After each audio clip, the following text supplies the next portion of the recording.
நாம் இறைவனின் சிறந்த படைப்பு. எனக்கு தெரிந்த ஒரு கிறிஸ்தவ பெரியவர் உலகின் பல பாகங்களுக்கு சென்று இறைவன் இயேசுவின் பெயரால் பல புதுமைகள் செய்து மனதை செவிப்படுத்தும் வார்த்தைகளை அழகாய் சொல்வார். அவர் இப்போது இந்த உலகில் இல்லை, விண்ணகத்தில் உன்னதமான இறைசக்தியோடு சங்கமமாகிவிட்டார். 30 ஆண்டுகளுக்கு முன்பதாக அவரது சொற்பொழிவை நேரடியாக நான் கேட்டுக்கொண்டிருந்த போது தன் வாழ்க்கையில் நடந்த ஒரு நிகழ்வை சுவாரஸ்யமாக பகிர்ந்து கொண்டார். வெளிதேசம் ஒன்றில் ஒரு பெரிய கான்ஃபரன்ஸ் மேடையில் இவர் அமர்ந்திருந்தார்.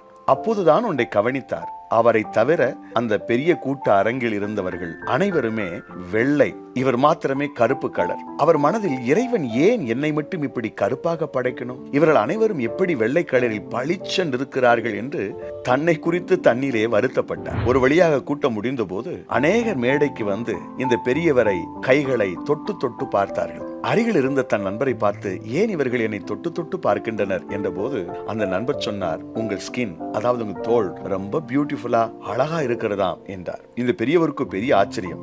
என்னது, ஏன் தோல் அழகா இருக்கிறதா? என் தோல் கருப்பாக அல்வா இருக்கிறது என்றார். அவர் நண்பர் சொன்னார், இறைவன் எத்தனை நல்லவர், உங்களுக்கு இயற்கையாகவே இந்த கலரை கொடுத்திருக்கிறார். எங்கள் மக்களை கடற்கரையில் போய் பாருங்கள், கிரீம் எல்லாம் தடவி கொண்டு உங்களை போன்ற கருப்பு கலர் பெறுவதற்கு வெயிலில் போய் படுத்திருக்கிறார்கள் என்றார். நம்ம பெரியவர் அப்பொழுதுதான் நினைத்தாராம், இறைவன் நம்மை சிறப்பாகத்தான் படைத்திருக்கிறார். நம் இந்தியாவில் கடும் குளிரையும் கடும் வெயிலையும் தாங்குவதற்கு ஏதுவாகத்தான் நம்மை இறைவன் படைத்திருக்கிறார். எனவே நாம் இறைவனுடைய சிறந்த படைப்பு என்று அவருக்கு துதி சொன்னார். ஒட்டகத்தை பாருங்கள், நாம் பார்ப்பதற்கு ஒழுங்கினமாக கரடு முரடாக அவைகள் படைக்கப்பட்டது போல தோன்றுகிறது. பாலைவனத்தில் மற்ற விலங்குகள் நடந்தால் அவைகளுடைய கால்கள் மிக எளிதாக புதைந்து போகும். ஒட்டகத்தின் கால்கள் நீண்டு இருப்பது, ஒட்டடை குச்சி போல் இருப்பது மணலில் புதையாமல் ஒட்டகத்தை காத்துக் கொள்கிறது. பாலைவனத்தில் ஒட்டகத்தின் பசி போக்குவதற்கு முள்கள் நிறைந்த கள்ளி செடிகள் தான் உள்ளன.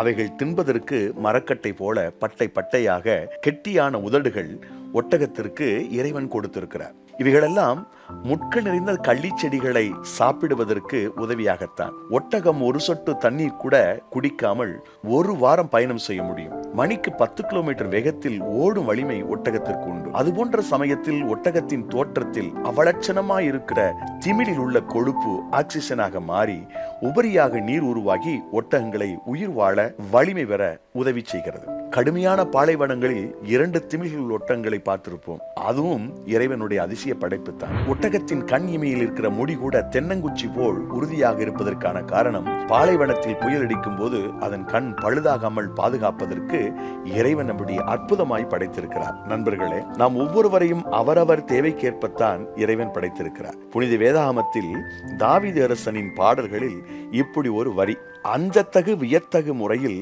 நீர் என்னை படைத்ததால் நான் உமக்கு நன்றி நவிழ்கிறேன் என்று பாடுகிறார். நாம் அனைவரும் இறைவனின் பார்வையில் சிறப்பான படைப்புகள் என்பதை மறந்துவிட வேண்டாம். ஒரு நாளும் நமது படைப்பை குறித்தோ நமக்கு அவர் அருளிய இகபர காரியங்களை குறித்தோ முறுமுறுக்காமல் எல்லா நிலையிலும் மனமகிழ்வோடு வாழ பழகுவோம். நான் ஒப்பற்ற சர்வ வல்லமையுள்ள இறைவனின் சிறந்த படைப்பு என்பதை நம்புங்கள். இன்னும் மேலான ஒன்றை சொல்ல வேண்டுமானால், பைபிளின் கூற்றுப்படி இயேசு தமது சாயலாகவே நம்மை படைத்திருக்கிறார். எனவே அந்த அற்புத இறைவனை புகழ்வோம். God bless you.